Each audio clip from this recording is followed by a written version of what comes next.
associado, mais um produto normalmente ordenado de n menos 4 campos, vezes coisas envolvendo produtos de 2 propagadores, que são mais singulares ainda, até você só ter o termo mais singular de todos, que vai ser um puro produto de propagadores.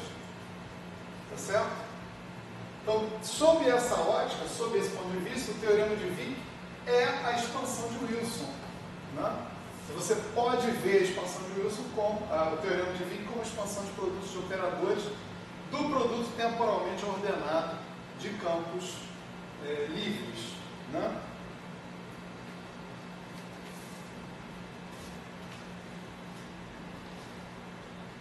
Legal.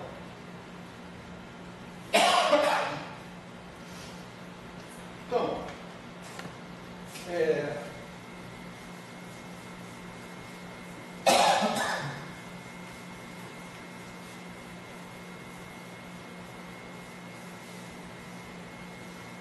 vamos aplicar isso, né?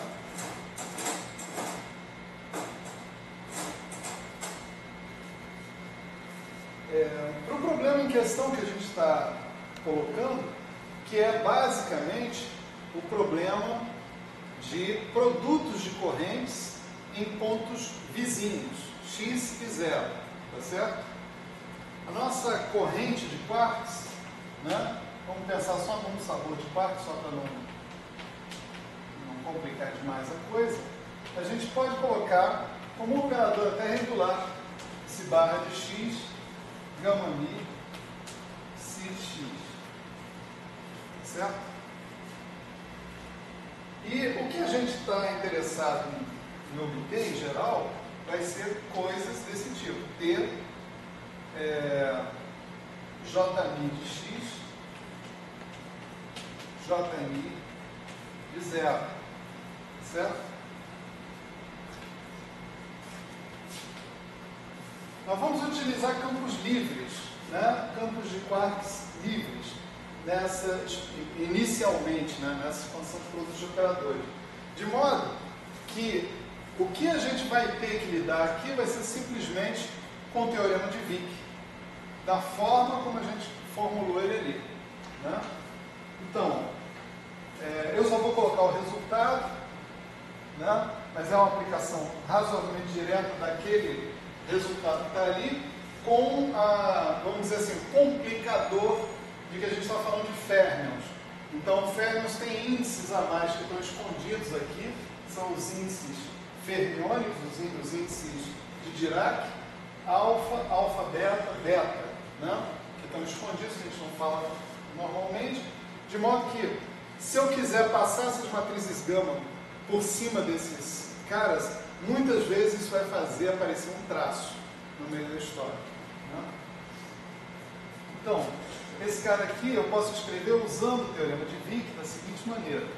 Como traço, esse é o termo mais singular, já estou usando a filosofia do Wilson, né? Si de 0, si barra de x, 0, gama mi, 0, e si de x, si barra de 0, gama mi,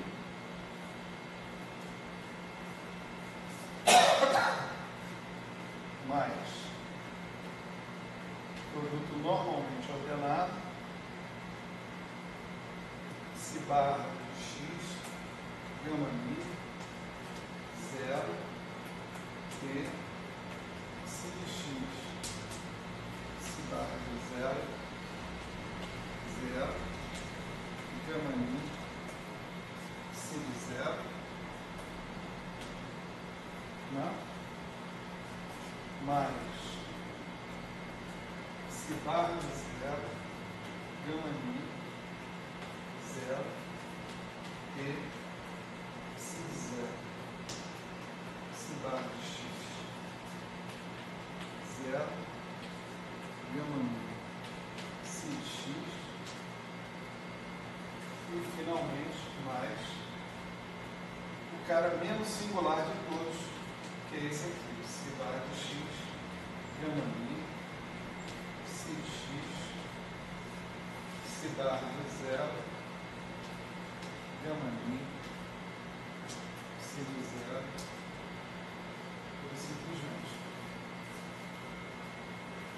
Bom, o que a gente fez aqui? A gente aplicou o teorema de Wick para campos livres, supondo que a nossa corrente está sendo escrita em termos de fermions livres, certo?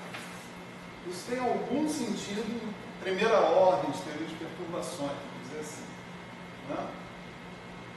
E o que a gente encontra aqui é exatamente a expansão de Wilson em questão. A expansão de Wilson vai ter o termo mais singular, que é um termo que envolve dois propagadores fermiônicos, depois três termos que têm dois termos que têm o mesmo grau de singularidade, que envolvem um propagador fermiônico, e mais o termo regular, que não envolve nenhum propagador, e que é completamente regular no limite x tendendo a zero. Tá certo? Então,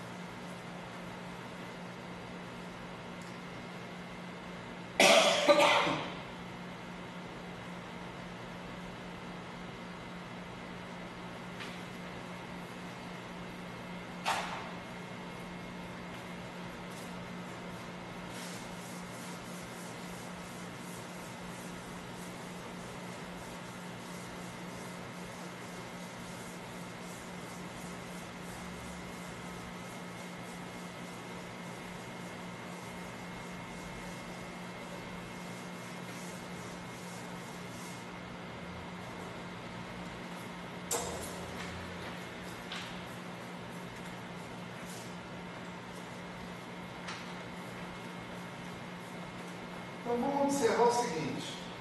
Observar que esse objeto que está aqui, I vezes T psi de x, psi barra de zero. Certo? Isso é o propagador fermiônico, que é o que a gente costuma chamar de S de x, que é igual ao integral d4t sobre 2t ao quarto, exponencial de menos I px sobre n menos p mais I epsilon. Certo?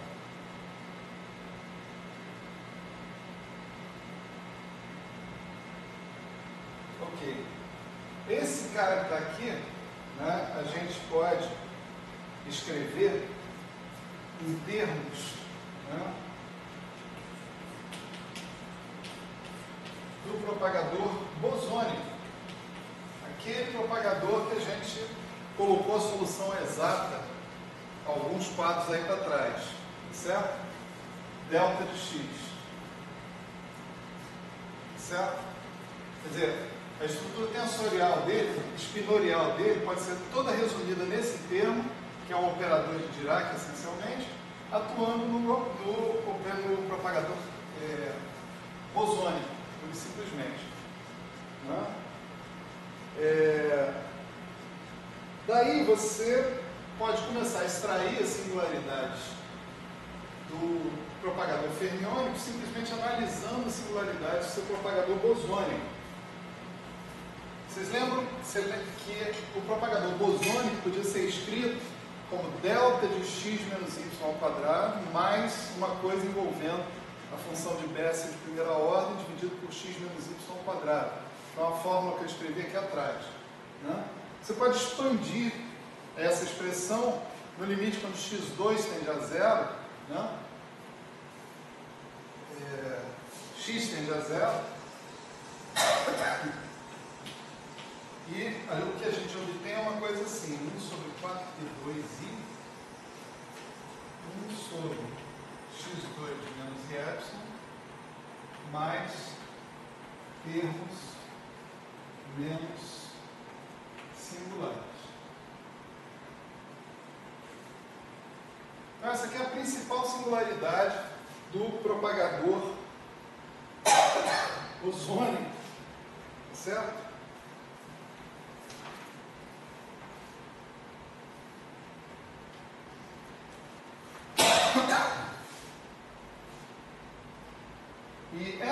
singularidade especificamente, você pode observar que ela está no cone de luz. Né? x2, ela vai, claro que ele vai para zero quando x vai para zero, mas ele também vai para zero quando x2 vai para zero. Tá certo? Mas não é necessariamente quando x0, x1, x2, x3 iguais a zero. É sim x2 igual a zero. Né?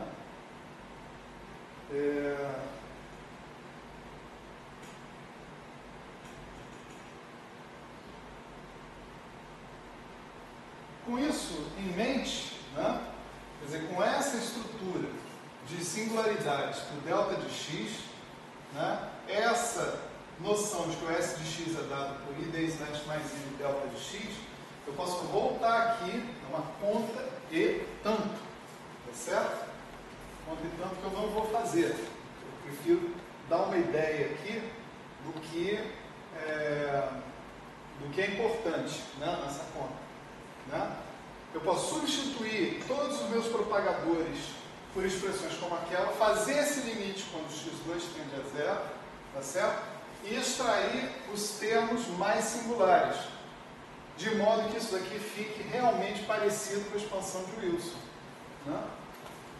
Então, se eu fizer isso, eu encontro a seguinte situação. Encontro T J' de x, J' de zero, vira isso aqui, vira x2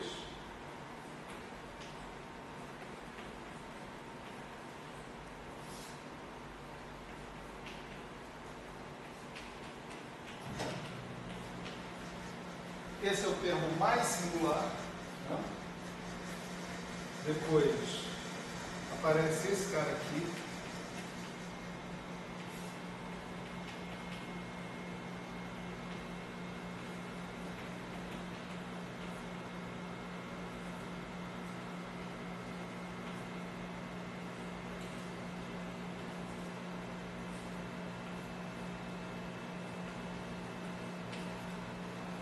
daqui a pouco eu digo o que é isso e o que é isso.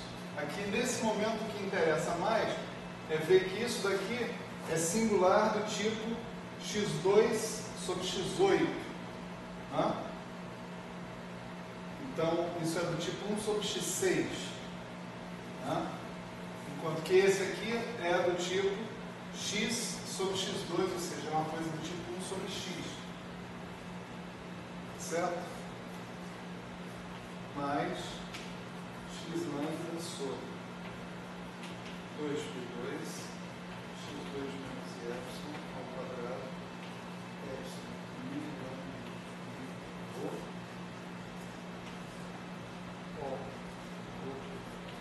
a x0 mais, novamente, um cara do tipo x sobre x, x2 menos epsilon ao quadrado. Então, isso aqui é x sobre x4, que é 1 sobre x3. Aqui é 1 sobre x6, 1 sobre x3, 1 sobre x3. E esse outro aqui não possui singularidade nenhuma. Certo? Então, se eu exprimo a minha corrente quarquiônica em termos de quartos livres, de campos de quartos livres, a estrutura de singularidade segundo a expansão de Wilson é desse tipo, tá certo? Esses Os agora, eu vou detalhar quem são eles, né? Eles são o seguinte: o O vetorial de xy, ele é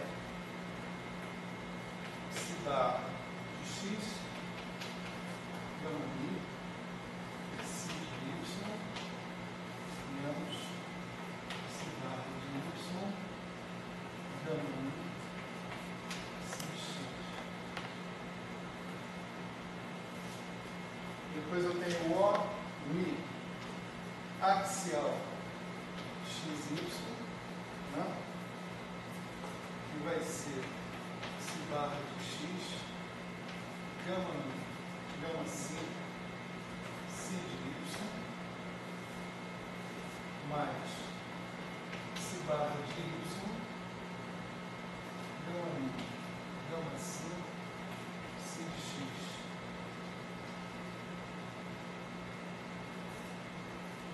E, finalmente, o O mini de xy, ele é o ordenamento normal de todo mundo junto. Psi barra de x, gama psi de x, psi barra de y, gama min, psi de y. Certo? Esse tensor sigma mi lambda mi rho, né? Ele é eta mi lambda,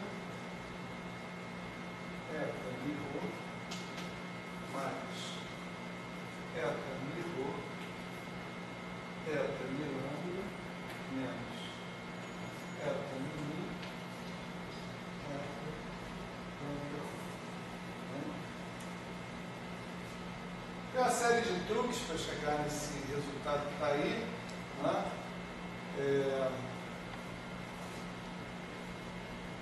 Tipicamente, né, você tem que pegar produtos de 3 matrizes gama, por exemplo, né, e escrever adequado. Tem identidades para se escrever esses casos, por exemplo, uma identidade útil é gama mi, gama ni, gama mi, gama lambda, gama mi,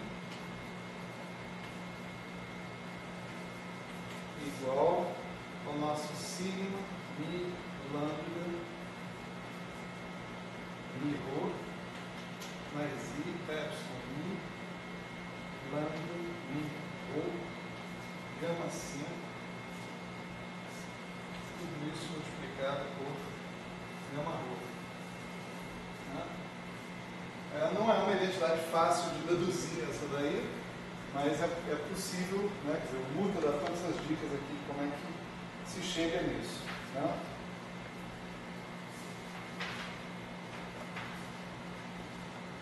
Beleza. Se eu tenho uma expressão agora para esse camarada que está aqui, né? Eu posso, pensando que a corrente é basicamente um cara real, calcular o DAGA desse cara, né, e subtrair do resultado que está aqui, né, para encontrar um negócio que é proporcional ao comutador que eu estou interessado. Né.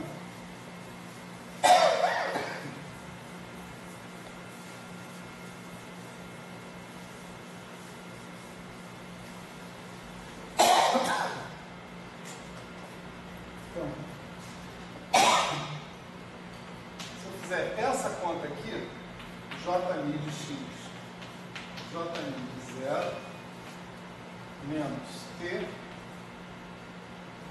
J mi de x, J mi de 0, DAG, né?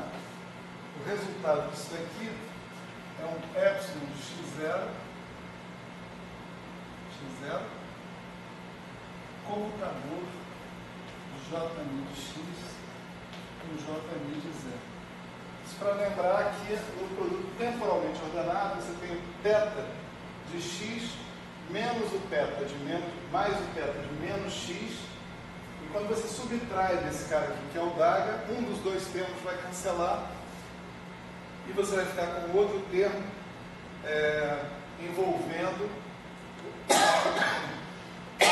o θ de x mais o θ de menos x, que vai dar essa função sinal. Né? Esse epsilon de x0 é x0 sobre 9 x0, ou seja, ele é positivo se o x0 for positivo, ele é mais 1 se o x0 for positivo e menos 1 se o x0 for negativo. Certo?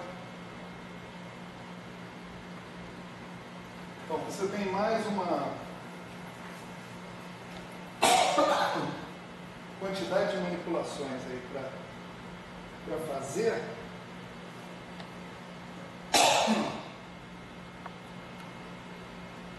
de modo que você consegue encontrar como resultado final o seguinte, né? Você tem epsilon de x0, computador j min de x e j min de 0, dado por I sobre 3π3, 2x menos x2 f min, delta 3 x2, já eu explico o que é esse delta 3, ele não é a delta tridimensional, e sim a terceira derivada em relação ao argumento da delta em relação a x2, né? Mais I sobre π, 1 sobre π, x lambda, delta 1 de x2, sig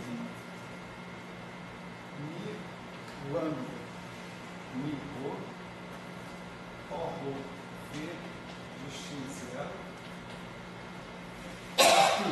menos I sobre π, x lambda, delta 1 de x2, epsilon, mi lambda, mi rho, o rho axial de x0, mais o O mini de x0, menos o O mini de 0x.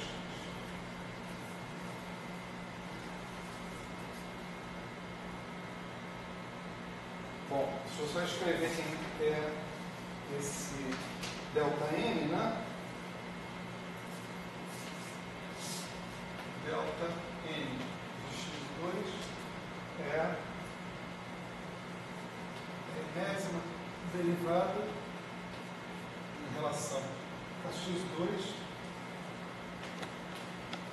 da delta de derivativa comum de x2. Certo?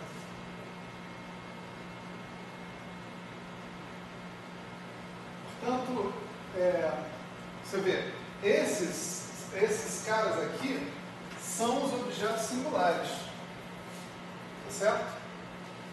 Esses são os caras singulares. Esses caras aqui não são singulares no limite quando x tende a zero. Mas esses caras aqui são profundamente singulares.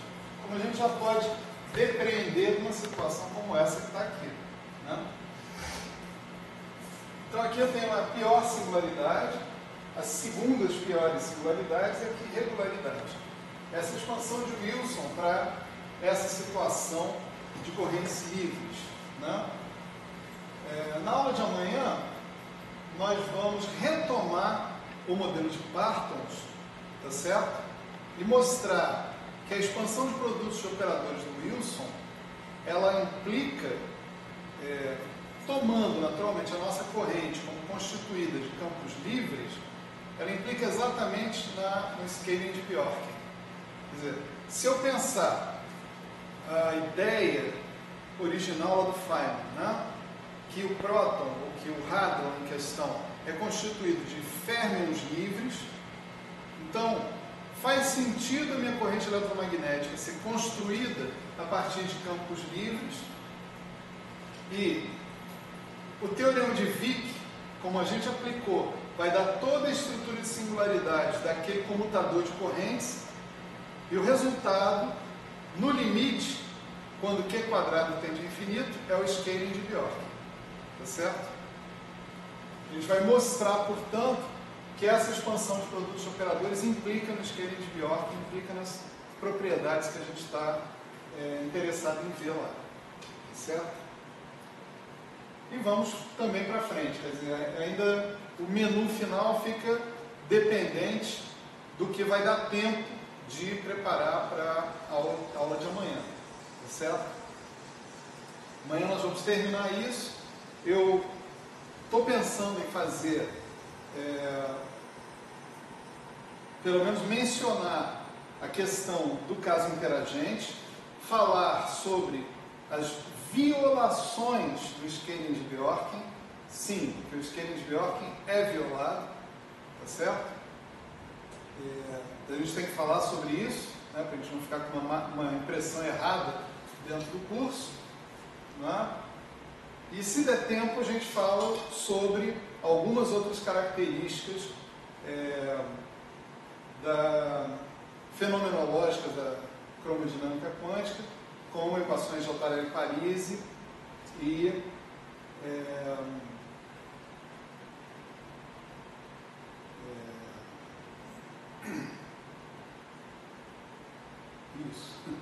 isso é exatamente isso. Mas vamos ver o que dá tempo de preparar para amanhã. E aí a gente termina o curso amanhã.